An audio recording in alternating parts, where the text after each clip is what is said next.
नमस्कार दोस्तों आज हम वास्तुशास्त्र में बात करने वाले हैं कि अगर आप नया प्लॉट देख रहे हैं घर बनाने के लिए तो आपको किन बातों का खास ख्याल करना है, किन बातों से बचना है, किन बातों को आपको फॉलो करना है वास्तु के अनुसार। दोस्तों इन पॉइंट्स को जो आज मैं इस वीडियो में आपको बताने वाला हूं उनको नोट कर लीजिएगा। और जो भी आज मैं इस वीडियो के माध्यम से आप सभी को जो इस वीडियो में टिप्स बताने वाला हूं वो सारी वेदों पे बेस्ड है दोस्तों। इसीलिए जो वास्तुशास्त्र के ग्रंथ हैं, वास्तु रत्नावली, मायामतम, मानसार और आपका विश्वकर्मा प्रकाश, इस तरीके के जो ग्रंथ हैं, वास्तु के जो वेद हैं, इनमें से ली हुई मैं आपको कुछ टिप्स बता रहा हूं जो आपको नया भूखंड जब आप बनाते हैं, नया प्लॉट लेते हैं भूखंड बनाने के लिए अपना, तो उसमें आप फॉलो कर सकते हैं। इसमें सबसे पहली चीज आती है कि अगर आपको उस प्लॉट में स्लोप ऑफ लैंड कैसा मिल रहा है नेचुरली। दोस्तों आज के टाइम में बहुत ज्यादा मुश्किल हो गया है कि आप जब भी कोई प्लॉट लेने जाएं तो आपको ओरिजिनल जो उसकी सैंड है, जो उसका ओरिजिनल टेक्सचर है, वो मिल पाए। बहुत बार ऐसा होता है सोसाइटी के बीच में कोई प्लॉट होता है, वहां पर लोग गंदगी डालना शुरू कर देते हैं, उस वजह से वो प्लॉट गंदा हो जाता है। बहुत बार हमारे को वहां पर मिट्टी ऐसी मिलती है जो कोई जो बिल्डर है या जिसने वो सोसाइटी को बनाया है, डेवलपर जो है वहां का, उसने वहां पर भरत करा रखा है, मिट्टी फिल करा के, लैंड फिल करा हुआ है। तो बहुत बार हमारे को ऐसी सैंड भी मिलती है। तो ध्यान रखेंगे, अगर ऐसी सैंड है, ऐसी मिट्टी आपको मिल रही है जिसका आपको हिस्ट्री पता लग पा रही है कि ये बिल्डर ने यहाँ पर भरत कराया है क्योंकि ये प्लॉट थोड़ा डाउन था, इसको ऊंचा कराया है, ऐसी प्लॉट पे या ऐसी मिट्टी को चेक करने का कोई फायदा नहीं होता, क्योंकि वो मिट्टी जो आप चेक कर रहे हैं वो उस प्लॉट की है जहां से वो आई है।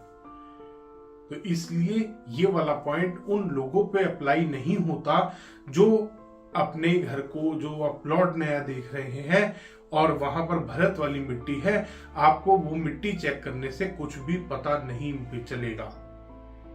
बहुत बार वास्तु कंसल्टेंट्स आपको कहते हैं कि हमारे पास ये मिट्टी भेज दीजिए, हम आपको चेक करके बता देंगे। दोस्तों कंसल्टेंट को नहीं पता आपने कहाँ की मिट्टी भेजी है, कहाँ, आपको खुद नहीं पता कि आपके प्लॉट में जो मिट्टी है वो कहाँ की है। अगर आपको पता है, आप 10-20 साल, 10 साल, 5 साल से उस लैंड को देख रहे हैं, रह रहे हैं या उसके ऊपर, तब आप उस मिट्टी की ऊर्जा को पता चलवा सकते हैं, पता लगवा सकते हैं अपने किसी भी वास्तु कंसल्टेंट से, खुद भी पता लगा सकते हैं किस प्रकार की मिट्टी है। अगर नेगेटिव होगा तो लैंड जो सॉइल है उसका आपको अगर आप उसको सूंघ के देखेंगे तो वो आपको थोड़ा सा नेगेटिव स्मेल करेगा। अगर आपको लैंड सॉइल को आप स्मेल करते हैं, आपको पॉजिटिव फीलिंग आती है, तो इट मीन्स वो लैंड आपके लिए पॉजिटिव है। नेक्स्ट जो हमारा एक बहुत बड़ा टॉपिक आता है वो है दिशाओं का। दोस्तों आप किसी भी, बहुत बार हमारा बजट ऐसा होता है कि हम अच्छी सोसाइटी में मकान लेना चाहते हैं, अच्छे सेक्टर में मकान लेना चाहते हैं, बट वहां पर हमारे को जो हमारा बजट होता है उसके हिसाब से साउथ फेसिंग प्लॉट हमारे को अवेलेबल हो रहा होता है। तो इसमें भी आपको घबराना नहीं है, आपको ये चीज देखनी है कि आप वहां पर उस प्लॉट में आप मेन डोर कहाँ पे बना सकते हैं। ये मुख्य पॉइंट है, ये पहला पॉइंट है जो आपको चेक करना है जब आप प्लॉट लेने जा रहे हैं कि आप मुख्य द्वार कहाँ पे बना पा रहे हैं। बहुत बार ऐसा होता है नॉर्थ फेसिंग मकान ले लेते हैं, नॉर्थ ईस्ट कॉर्नर का या नॉर्थ वेस्ट कॉर्नर का हमारे को मेन डोर मिल जाता है। दोस्तों वेदों के हिसाब से, ग्रंथों के हिसाब से 100% गलत होता है। वो हर दिशा में पॉजिटिव एंट्रीज भी हैं और नेगेटिव भी हैं। तो जो वास्तु कंसल्टेंट्स आपको ये बात बोलते हैं कि दक्षिण मुखी मकान गलत होते हैं, ऐसा नहीं है।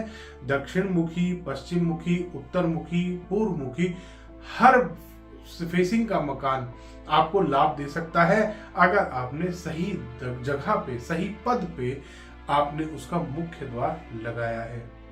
इसके बाद आती है एक बहुत बड़ा टॉपिक आता है corner plot, dead and plot, आखिरी का मकान, पहला मकान, दूसरा मकान, बहुत सारे नए नए आजकल पॉइंट्स निकल के आ रहे हैं, बहुत सारी नई नई बातें निकल के आ रही हैं।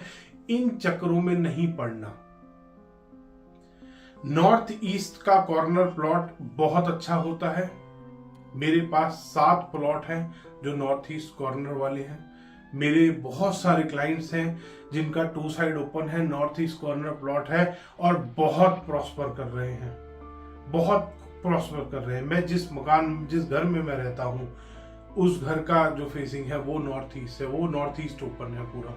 और आज से नहीं, मैं यहाँ पर 40 साल से रह रहा हूँ। तो इसलिए आप इस बात को छोड़ दीजिए कि नॉर्थ ईस्ट कॉर्नर प्लॉट, या बहुत सारे लोग जो वहम फैलाते हैं वो बोल देते हैं आपको कि कॉर्नर प्लॉट तो नुकसानदायक होते हैं, 10 साल में मार देगा, कुछ भी कर लेना, बच नहीं पाओगे, ये नहीं हो पाएगा, वो नहीं हो पाएगा। मैं 40 साल से रह रहा हूँ इसी मकान में, मेरे फादर यहीं रहते थे।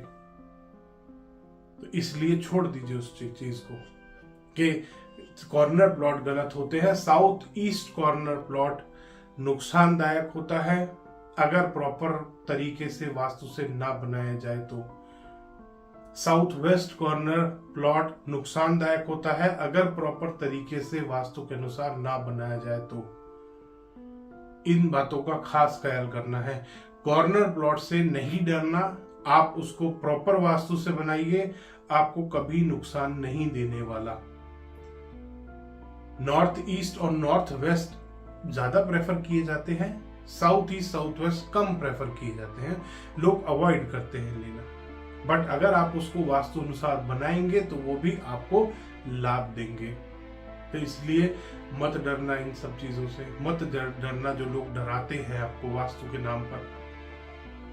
इसके बाद आता है डेड एंड वाला प्लॉट। डेड एंड पे आपका मकान बन रहा है, उसको वास्तु के हिसाब से उसका मुख्य द्वार लगाइए, वास्तु के हिसाब से उसका प्रॉपर नक्शा बनाइए, वास्तु के हिसाब से उसको कंस्ट्रक्ट कीजिए, पॉजिटिव रंगों का इस्तेमाल कीजिए।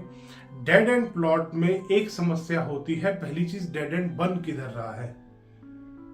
कोई साउथ की तरफ रोड जा रही है, वहां पे आखिरी का मकान है, कोई नॉर्थ की तरफ रोड जा रही है, वहां आखिरी का मकान है। ये देखना बहुत जरूरी है, क्योंकि जो साउथ की तरफ रोड जा रही है वो आपका डेड एंड बन रहा है नॉर्थ फेसिंग का। अगर आपने प्रॉपर वास्तु अनुसार बना लिया तो वो बहुत फायदा देने वाला है आपको। और आपका डेड एंड प्लॉट बन रहा है नॉर्थ की तरफ जो रोड जा रही है, उसमें आपका साउथ फेसिंग मकान है, उसको भी वास्तु से बनाइए ताकि वो आपको नुकसान ना दे। प्रॉपर पॉजिटिव एनर्जी आपको मिलनी चाहिए। आप जो भी मकान प्लॉट देख रहे हैं, आप अपने हिसाब से बेस्ट लोकेशन पे देखिए, जो आपको अच्छी लग रही है, जो आपके बजट में आ रही है। उसका प्रॉपर पहले ये पता लगा लीजिए कि उस प्लॉट में जो आपको मुख्य द्वार मिलने वाला है वो किस दिशा का मिलने वाला है, कहां पे आप बना सकते हैं, क्योंकि वो वास्तु के अनुसार कंपाउंड वॉल का जो गेट है वो आना जरूरी है। फिर उसके बाद आप जब नक्शा बनाएंगे वो इस अकॉर्डिंग बनाइए कि वो वास्तु के अनुसार बने। जो आप नक्शा बना रहे हैं इसी हिसाब से बनाइए ताकि वो प्लॉट आपको बहुत फायदा दे, ना कि नुकसान दे। ऐसे किसी की भी बातों में नहीं आना, कॉर्नर प्लॉट नहीं लेना, इधर का मकान नहीं लेना, उधर का मकान। टी पॉइंट पे अब हम आते हैं। टी पॉइंट पॉजिटिव भी होते हैं और नेगेटिव भी होते हैं और न्यूट्रल भी होते हैं। 3 तरीके के टी पॉइंट होते हैं। ईस्ट फेसिंग अगर आपका प्लॉट है, नॉर्थ ईस्ट में कोई टी पॉइंट हिट कर रहा है वो पॉजिटिव है। ईस्ट में सेंटर में कोई टी पॉइंट हिट कर रहा है वो न्यूट्रल है, उसकी रेमेडी करनी है। साउथ ईस्ट में कोई टी पॉइंट हिट कर रहा है वो नेगेटिव है। ऐसा भूखंड आपको, ऐसा प्लॉट आपको अवॉइड करना है। साउथ फेसिंग मकान, साउथ ईस्ट में टी पॉइंट चल जाएगा, साउथ में टी पॉइंट नहीं चलेगा, न्यूट्रल है। और साउथ वेस्ट में टी पॉइंट नेगेटिव है। तो इसमें अगर साउथ ईस्ट में आपको टी पॉइंट मिल रहा है तो आप ले सकते हैं, साउथ और साउथ वेस्ट वाला अवॉइड करेंगे। वेस्ट फेसिंग मकान, साउथ वेस्ट में टी पॉइंट नहीं चलेगा, वेस्ट में टी पॉइंट नहीं चलेगा क्योंकि सामने आपको मेन डोर बनाना है। नॉर्थ वेस्ट में टी पॉइंट चलेगा। नॉर्थ फेसिंग मकान, नॉर्थ ईस्ट में टी पॉइंट चलेगा। नॉर्थ डायरेक्शन में टी पॉइंट न्यूट्रल है, नॉर्थ वेस्ट में टी पॉइंट गलत है। तो टी पॉइंट की भी आज आपकी समस्या हल हो गई। प्लॉट की शेप की बात करते हैं। प्रॉपर रेक्टेंगुलर या स्क्वायर प्लॉट आपको लेना है। अगर घटा बढ़ा प्लॉट है तो उसको स्क्वायर करके ही बनाना है। ये आप एक बात समझ लीजिए, जान लीजिए। प्रॉपर अगर आपको अपने घर में एनर्जी फ्लो चाहिए प्रॉपर, तो इस बात का खास ख्याल करना है कि आपको प्रॉपर रेक्टेंगुलर या स्क्वायर शेप का ही प्लॉट लेना है। तो दोस्तों इन बातों का खास ख्याल करेंगे जब भी नया आप प्लॉट लेने जा रहे हैं घर बनाने के लिए, ताकि आप भी वास्तु का लाभ ले पाए। धन्यवाद दोस्तों। वीडियो पसंद आया तो इसको लाइक करें, शेयर करें और चैनल को सब्सक्राइब करना ना भूलें।